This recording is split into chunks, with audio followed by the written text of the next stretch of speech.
semuanya, makasih ya udah nonton video kita sampai sini.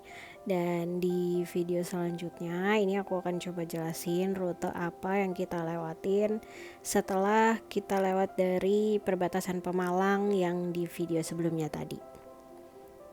Nah, di sini kita bisa lihat rute yang kita ambil.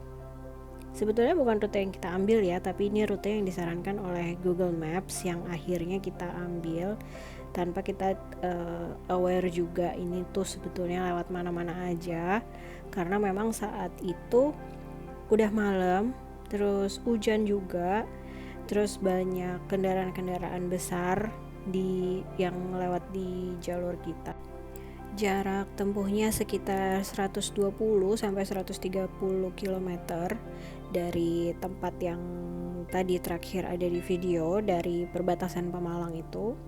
Dan waktu tempuhnya kira-kira 3 jam 10 sampai 3 jam 20 menit. Nah, ini aku akan kasih lihat kira-kira gambarannya tuh kayak gimana jalan yang kita lewatin.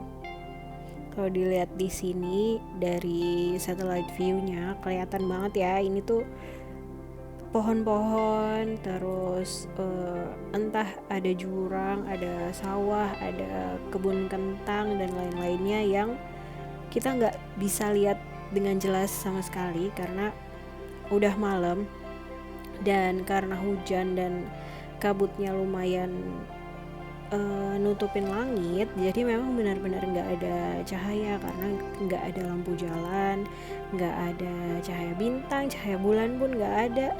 Dan ternyata di jam segitu, kalau nggak salah sekitar jam 7:30-8 malam saat itu, kendaraannya sedikit banget.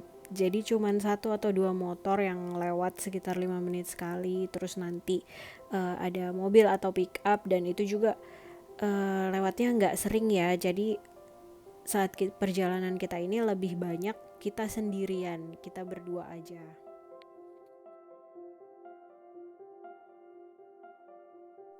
Karena lewatin jalanan berbatu-batu yang cukup licin dan jalanannya nanjak, di sini tuh kita udah benar-benar jalan sambil berdoa, sambil nyanyi-nyanyi lagu pujian dan segala macam.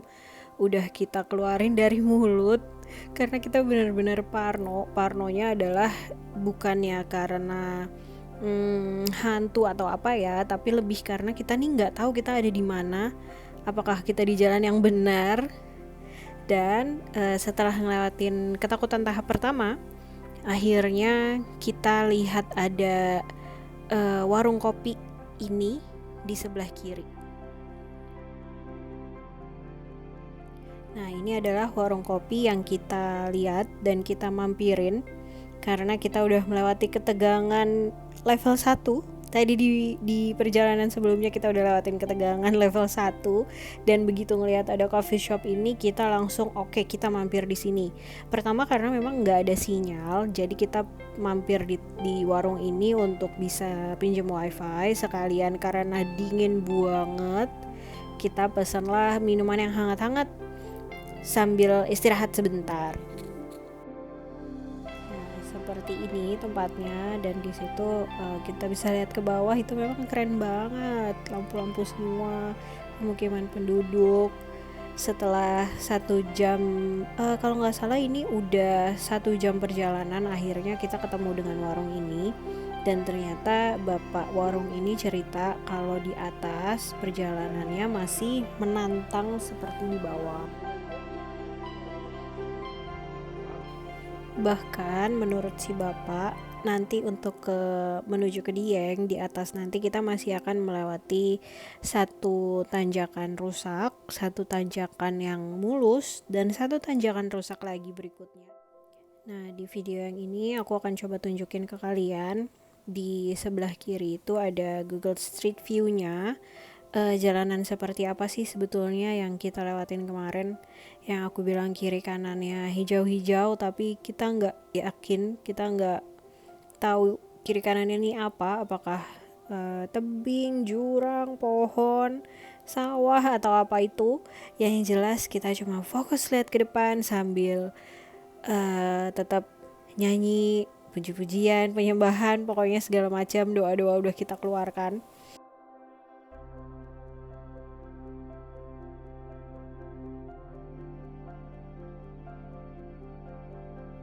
Karena jalanannya lumayan rusak dan nanjak, karena capek, aku sempat hampir nyerah dan rasanya tuh pengen kayak aduh bisa nggak sih kita nginep aja di rumah warga di sini, di salah satu rumah warga, karena aku rasa kayaknya kita udah perlu mengistirahatkan pikiran dan badan deh. Ini jalannya tuh terlalu ekstrim untuk kita yang nggak pernah lewat jalanan seperti ini, yang baru pertama kali cobain jalan naik motor di tempat yang seperti ini gitu. Dan yang kalian lihat di video saat ini adalah saat kita menuju satu titik di mana kita udah nggak bisa naik lagi ke atas.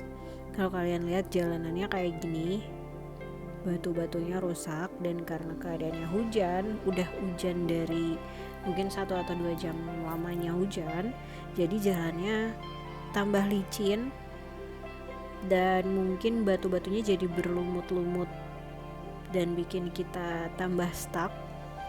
Jadi di titik ini kita udah nggak bisa naik motornya, jadi aku turun dan carrier yang dibawa di depan motor aku ambil, aku turun sambil bawa ransel juga, dan aku suruh Mike naik ke atas duluan, sementara aku bilang aku mau bawa aja tasnya naik. Jadi Mike duluan naik motor dan aku coba jalan kaki nanjak di sini, dan ternyata aku overestimate kekuatanku yang gak pernah dilatih ini fisiknya, dan ternyata bener aja baru 10 langkah itu napas sudah habis teman-teman, karena memang benar-benar ini nanjak dan dalam keadaan kita udah capek juga ya, mentalnya juga mungkin udah down duluan. Sambil bawa tas aku coba naik ke atas dan ternyata nggak bisa. Jadi di sini di titik ini aku berhenti sebentar, aku diam dulu sebentar untuk istirahat dan coba atur nafas. Dan gak lama kemudian, gak sampai 3 menit, dari arah bawah itu ada mobil pick up yang mau naik ke atas dan mereka nawarin bantuan ke kita. Dan di situ aku udah hopeless, gimana caranya gue naik ke atas untuk susul Mike, dan langsung aku naik ke mobil itu, minta bantuan sama mas-mas yang tujuannya mau ke pasar. Aku minta bantuan sama mereka untuk nebeng sampai ke atas, sampai ke titik dimana kita udah harus pisah. Jadi mereka harus kemana, kita harus kemana, ya udah aku turun di situ nggak apa-apa. Tapi untuk sekarang aku minta nebeng karena memang aku udah nggak kuat lagi naik ke atas, dan suamiku nggak mungkin turun lagi ke bawah karena medannya memang seperti itu yang tadi kalian lihat gitu. Jadi aku ceritain kenapa kita lewat sini, karena Google memang ngarahin kita ke sini dan kita nggak punya ide lain untuk lewat jalur lain karena memang kita kurang riset ya. Jadi selama ini yang kita lihat hanya video-video touringnya aja tanpa kita perhatiin detail banget jalur yang bisa dilewati. Ternyata lumayan banyak yang bisa dipilih. Dan karena kita udah terlanjur lewat sini, dan puji Tuhan banget ketemu sama mas-mas ini, sampai aku bilang, mas memang mas-mas ini biasa lewat sini, dan ternyata masnya bilang kita nggak pernah lewat sini, malah kita lewat sini sekitar mungkin 2 minggu sekali, dan ini kebetulan aja lewat sini karena memang mereka mau pick up temennya di satu daerah nanti gitu. Terus aku sampai bilang sama mas-masnya, mas tadi tuh saya sempat mikir ini malaikat dari mana, saya lagi kehabisan nafas, saya lagi kecapean dan bingung harus gimana untuk susul suami saya di atas. Terus tiba-tiba mas-mas ini muncul out of nowhere, nawarin bantuan dengan baiknya sampai akhirnya saya bisa nebeng dan jalannya jadi lancar kayak gini. Ini tuh bener-bener wow, ini tuh keren banget gitu. Jadi aku naik ke atas bareng sama mas-mas ini, dan masnya bilang nanti aku akan diturunin di satu titik di mana aku harus ke kiri untuk ke arah Dieng, dan mas-mas ini akan ke arah kanan karena mereka mau ke Pekalongan. Jadi di sepanjang perjalanan tuh kita ngobrol bahwa jalur menuju Dieng tuh memang banyak, dan jalur ini adalah salah satu jalur yang memang jarang dilalui kendaraan karena ya kondisinya ya seperti itu, ditambah lagi ini hujan gitu. Dan mas-masnya juga bilang, Mbak beruntung banget lewat sini kabutnya nggak terlalu tebel, karena kalau kabutnya tebel benar-benar nggak bisa kelihatan apa-apa gitu. Nah ini kita udah mulai masuk ke pemukiman-pemukiman penduduk, dan sebentar lagi kira-kira beberapa menit lagi lah, 15 menit lagi mungkin kita akan sampai di titik pertigaan untuk kita pisah sama mas-masnya.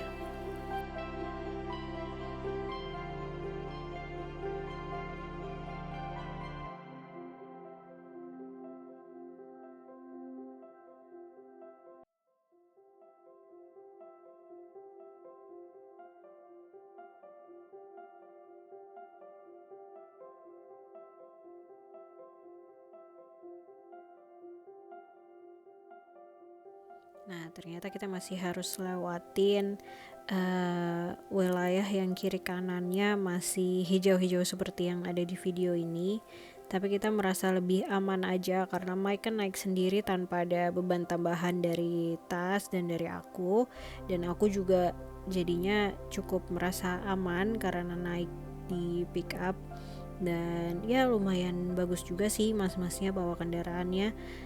Mereka bisa nanjak dengan mudah, bisa lewatin batu-batunya dengan mudah, walaupun sempat ada ngadat-ngadat sedikit tapi akhirnya tetap bisa gitu. Nah ini dia jalanan yang kita lewati di perjalanan menuju ke Dieng. Jadi kiri kanannya seperti ini. Nah ini adalah titik dimana aku diturunin sama mas-masnya. Ini adalah pertigaannya, dan ternyata ini Google Map-nya tahun 2013, di belakang sini tahun 2013, dan di depan sini adalah tahun 2024. Makanya aku inget banget nih, ada warung di situ, ada seperti homestay di situ, dan aku diturunin di sini. Ini akan jadi titik bersejarah deh kayaknya buat kita. Nah, setelah aku diturunin di sini, kita lanjut. Ternyata guys, perjalanan kita nggak lantas jadi mulus setelah melewati tanjakan yang tadi, karena ternyata di perjalanan dari sini menuju ke Dieng masih ada 2 titik yang cukup nanjak dan motor nggak kuat, sehingga aku harus turun lagi 1 kali lagi, kalau nggak salah ingat 2 kali lagi. Jadi di 1 kali yang pertama itu aku coba sambil istirahat, sambil nanjak ke atas, Mike turun lagi ke bawah setelah dia jalan duluan, bawa motornya ke atas, dia turun lagi ke bawah untuk jemput aku bawa tas. Nah berikutnya ada 1 titik lagi tuh tanjakan dan berbelok dan berbatu. Di situ aku harus turun lagi, tapi kali ini Mike bawa tas-tas kita duluan naik ke atas. Dia lempar tasnya di atas di depan rumah entah siapa. Dia udah nggak peduli lagi, dia buang tasnya di situ. Baru habis itu dia turun lagi untuk jemput aku naik motor gitu. Jadi memang perjalanan ini cukup mengagetkan buat kita, tapi seru banget. Sampai kita ketemu 1 gerbang yang ada tulisan Dusun Serang, dan di bawah tulisan Dusun Serang itu ada tulisan Dieng panah kanan. Nah, God, di situ kita udah happy banget, kita seneng banget karena akhirnya tujuan kita sebentar lagi sampai. Ini dia lokasi homestay kita. Perjalanan yang kita tempuh dari Hill Coffee tadi menuju ke tempat ini adalah sekitar 2 jam lebih, sekitar 2,5 jam perjalanan untuk menuju ke homestay ini. Ini dia homestaynya, kayak gini tempatnya, dan kamar kita masih masuk lagi ke dalam.